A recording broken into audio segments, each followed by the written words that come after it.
The world's population is increasing and its birth rate is falling. Recently, there's been a lot of buzz about Hungary's approach to tackling low birth rates, especially compared to a new policy idea from the Korean government.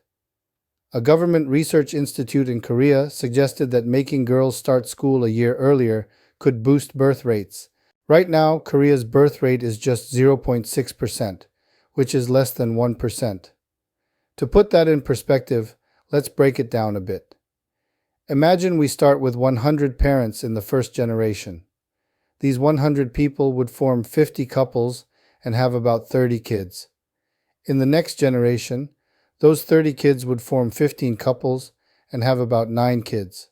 So in just 2 generations, the number of potential couples drops from 100 to 9. The bigger problem is that those 9 kids in the second generation will have to support the 100 parents from the first generation. Basically, one young person would have to support 12 older people. And if we go further to the third generation, the number of births would drop to just 3 kids. That's what a 0.6% birth rate feels like. It's really, really serious. This drop in birth rates is happening in many countries. To counteract it, Israel has implemented a policy where women aged 20 to 27 who have a child are exempt from mandatory military service.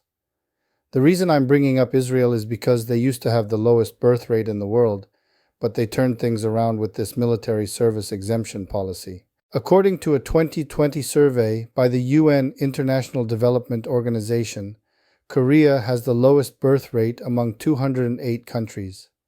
Every year, the government increases the budget to tackle the low birth rate, but the problem is still at its worst.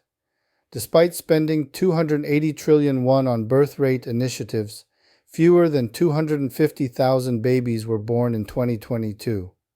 This resulted in the lowest birth rate ever, at just 0.78.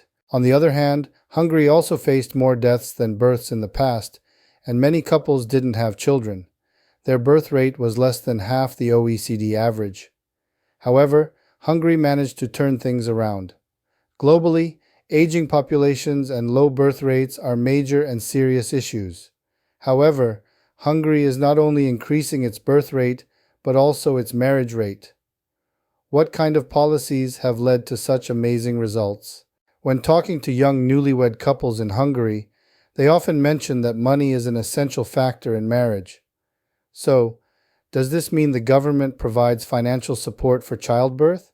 Yes, the Hungarian government offers interest-free loans of about 40 million won to newlyweds who promise to have children. Basically, they provide these loans just based on a promise to have kids. Moreover, even if they don't have children right away, they can still get the money up front. It's like a contract, though. If the couple fails to have children, they have to repay the amount. And if they don't have children, they don't just have to pay back the loan amount. They have to pay it back with taxes, which means the amount they owe gets even bigger. In other words, they have to repay the principal plus interest. You might think Hungarian couples would worry about taking the money, but they don't. That's because there's a way to avoid repaying the loan. They just need to have more kids. If they have 2 children, a third of the loan is forgiven. If they have 3 children, the entire loan is forgiven. And it doesn't stop there. If they have 4 children, they are exempt from income tax for life. The Hungarian government truly offers great benefits to encourage people to have and raise children. Even if I were a newlywed in Hungary, I'd seriously consider having 4 kids. Is 4 the maximum number for getting benefits from the Hungarian government? The surprising thing is, it doesn't stop there. If you have more than 4 children, you get a 10 million won subsidy for buying a 7-seater vehicle. Plus, there's a 3-year parental leave, housing cost assistance, free IVF treatments, new childcare facilities nationwide, childcare insurance, family housing construction discounts, student loan assistance, childcare allowances, free textbooks, free meals for children, and a 50% discount on meals for parents. They genuinely provide many benefits to help you raise your children. Reporter asked Hungarian newlyweds what kind of support they truly need to encourage childbirth. Their answer was a home and money. Unlike in our country, where we think having a nanny is important, they don't want to entrust someone else with raising their kids. They want to raise their own children with their own hands. In the end, a family-centered and heritage-focused culture can encourage childbirth.